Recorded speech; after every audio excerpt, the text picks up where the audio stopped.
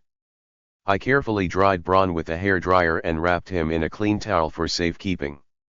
When I returned to clean the tub, I noticed something surprising. The wild ginseng root is still here.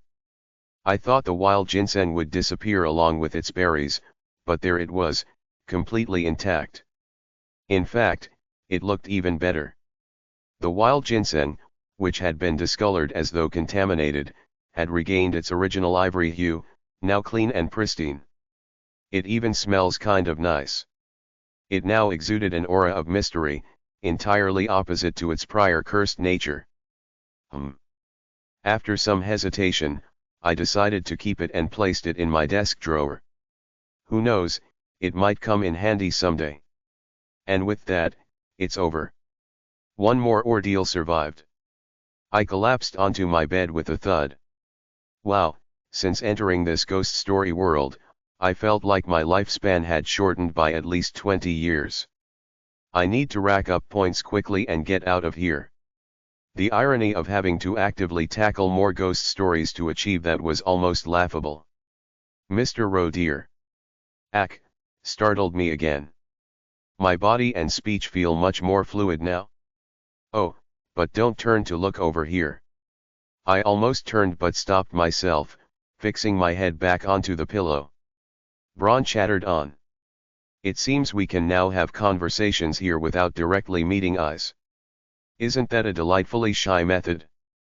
Frustrating yet oddly fascinating. Sure, talk all you want. You'll probably save my life again when I enter another ghost story, so. You seem quite tired. Have a good dream, my friend. I passed out as if fainting. It was a deep, refreshing sleep, washing away days of exhaustion. Only to wake up to yet another problem. That same day, in the afternoon, while Kim Solium was idly chatting about trivial matters with his superiors in D-Squad's office, a certain other employee closely connected to him was walking down the corridor. Ah, Section Chief Lee Byung-jin. Yes, it was that same section chief who had gone missing and been rescued by Kim Solium. Why yes. The person who stopped him was one of the company's directors. It wasn't exactly a pleasant encounter for a regular employee, but Section Chief Lee forced a bright smile onto his face and politely shook hands. He had no choice. This man was the lifeline connecting him to the company's hierarchy. A direct link to A Squad, and to the top of the terrifying and mysterious corporate food chain of this company. Director Ho. The director who had called him in the hallway smiled and asked, I heard you returned after being missing. Are you all right? Oh, yes, Director. Thanks to your concern, I'm perfectly fine and working hard to ensure the company's well-being. Haha. The director didn't comment on the obvious flattery. Instead, he spoke softly and calmly. You were lucky. Many who fall into the darkness never make it out. Oh, indeed. I was lucky to have been rescued. Rescued? Did you perhaps receive help from the Disaster Management Bureau? Though the director's tone remained unchanged, Lee Byung-jin flinched. This particular director was notoriously uncomfortable with, if not outright hostile toward, any government involvement. Cold sweat dripped down his back. And no, of course not. A company employee found me. Ah, I see. Yes, yes. Oh, it was a new hire from the field exploration team. A very capable individual, truly. That such praise could come from such a self-preserving man was shocking in itself. The director smiled and asked. What's their name? Oh. Kim Solium, a new hire in D Squad. Kim Solium. For Lee Byung-jin, saying this took a surprising amount of courage. It was his way of repaying the person who saved his life. Director Ho might be intimidating, but he's a decent superior. As long as you didn't trigger any of his pet peeves, of course. He's a very promising recruit, director. Truly. And so, unbeknownst to Kim Solium, a connection was being established behind the scenes. Lee Byung-jin wiped his nose with his hand. Solium, when you find out later, you'll thank me. But no, that wasn't the case at all. In any case, this action by Lee Byung-jin ended up creating a significant butterfly effect. Oh, yes. I'll have to remember that name. And just a few days later, something big occurred in the company. Specifically, within the field exploration team. T/N, we have a server now. Join the community here, .gg/kv5QUKSGXS. Massive thanks to Gio for helping me out with the server. I really wouldn't have opened this without her out of procrastination XD. Chapter 40. Chapter 40 to 40. Don't come in today, Ro. Just stay home. Huh. I stopped in my tracks on my way to work, having just received a call. It was from my direct superior, 15 minutes before I was supposed to clock in.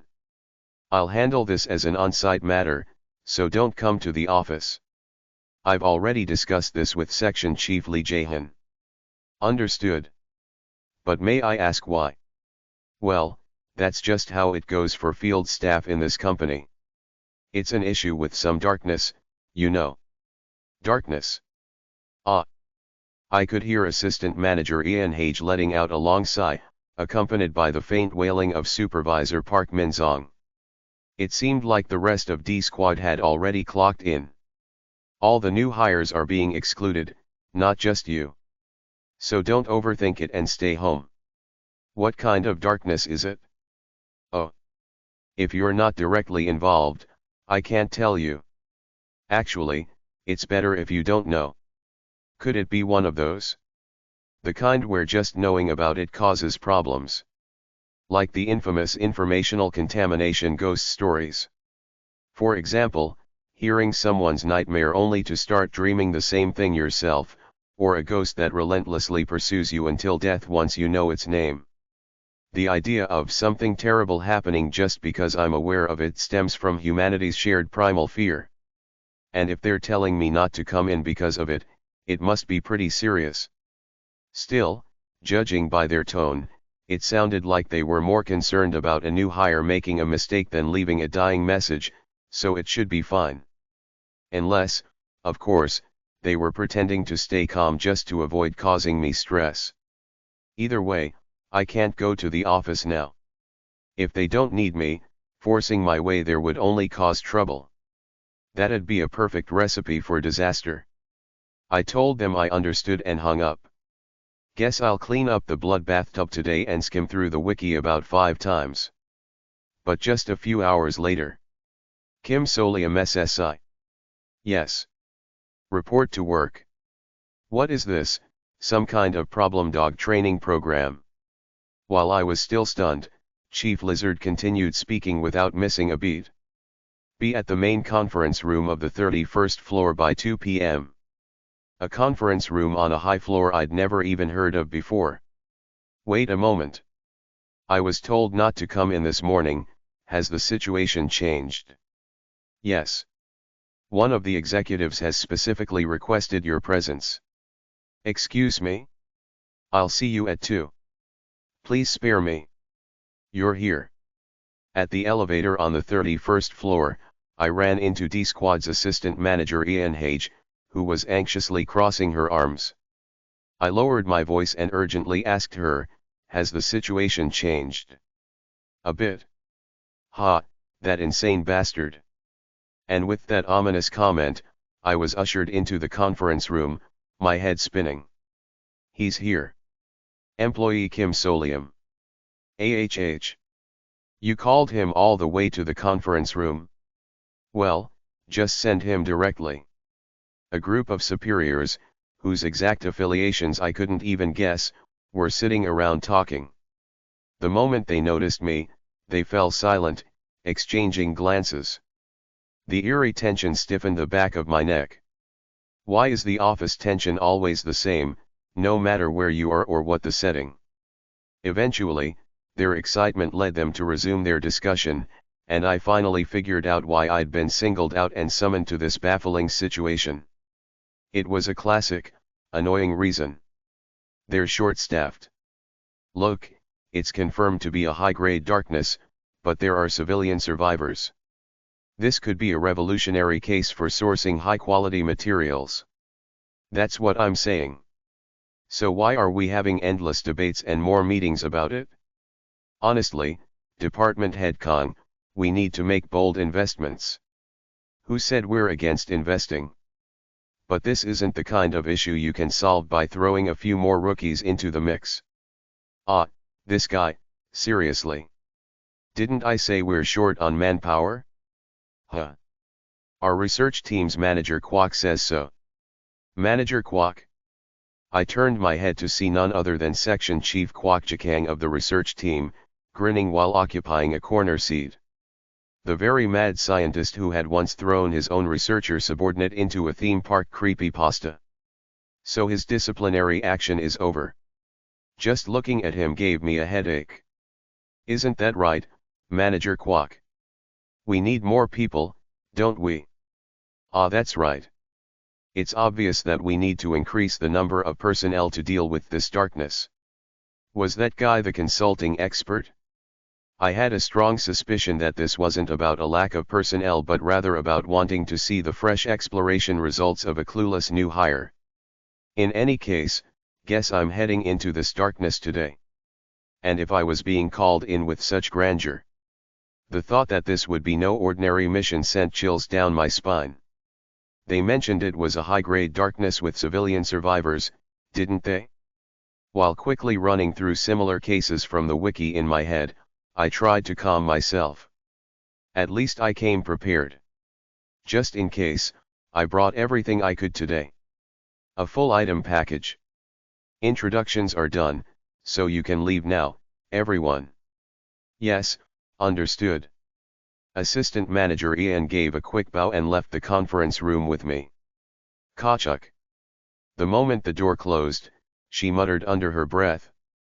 How many more times do I have to watch these bean counters, who've never set foot into a darkness, puff up their chests about their so-called strategic solutions?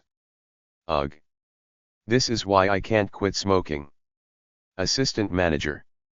What, it's not like they'd hear us over their own bickering. But I can hear you. Those who couldn't even pass the field exploration team orientation test but climbed up the ladder using their connections and nepotism. Ugh. Assistant Manager Ian glanced around the conference room a few times, her face betraying desperation for one long drag of a cig, then let out a small sigh. Anyway, you heard, right? We're going into a newly registered high-grade darkness now. So it's confirmed. Not just us, over 30 people have already gone in. Does that include Section Chief Lee and Supervisor Park? Yeah, they're already in. It's going to be dangerous. I won't lie to reassure you. But don't worry too much. You got us all out alive from that crazy quiz show, didn't you? We'll be fine. Understood. I adjusted the strap on my satchel, slinging it across my chest. Is that your gear? Yes. Food and other supplies. Looks about a good size. Assistant Manager Ian scanned my appearance a few times and asked, nothing that would get flagged during security checks, right? No, ma'am. I made it past the front gate without issue. Though I felt like the cursed wild ginseng could have caused problems, I'm technically not carrying anything illegal, so it should be fine. Still, I wondered why D Squad wasn't moving as a group today, leaving only the assistant manager behind. May I ask how the others entered? She pointed with her chin, her face expressionless. They disappeared the moment they read the manual. That's the kind of darkness this is. The moment you learn even a little about it, you're pulled in. I haven't read it yet, so I could take you in myself. We'll read it together.